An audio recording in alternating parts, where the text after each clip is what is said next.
Ponnani MLA. P. നന്ദകുമാറിന്റെ പ്രാദേശിക വികസന ഫണ്ടിൽ നിന്നും പൊന്നാനി മുക്കാടി 47-ാം വാർഡിൽ അനുവദിച്ച ഹൈമാസ് ലൈറ്റിന്റെ സ്വിച്ച് ഓൺ കർമ്മം പൊന്നാനി നഗരസഭാ ചെയർമാൻ ശിവദാസ് ആറ്റുപുറം നിർവഹിച്ചു. ചടങ്ങിൽ വാർഡ് കൗൺസിലർ സവാദ് അധ്യക്ഷത വഹിച്ചു.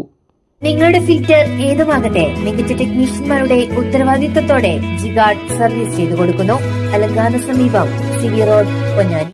പ്രകാശപൂരിത കവലകൾ എന്ന സന്ദേശമുയർത്തിക്കൊണ്ട് ബഹുമാന്യനായിട്ടുള്ള എം.എൽ.എ. നമ്മുടെ സ്പീക്കറായി മാറിയ ശ്രീ പി. ശ്രീരാമകൃഷ്ണൻ തുടക്കം കുറിച്ച പദ്ധതിയാണ്. തുടർന്ന് ഇപ്പോഴത്തെ എം.എൽ.എ.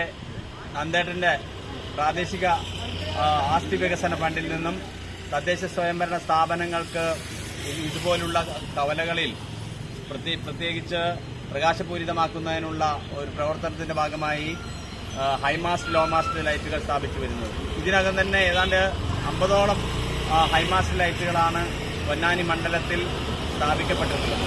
പൊന്നാനി നഗരസഭയിൽ ഇത്തവണ കഴിഞ്ഞ വർഷം 25എണ്ണവും ഇത്തവണ 25എണ്ണവും അങ്ങനെ 50 ലൈറ്റുകൾ നന്ദേട്ടന്റെ നേതൃത്വത്തിൽ സ്ഥാപിച്ചു കഴിഞ്ഞു.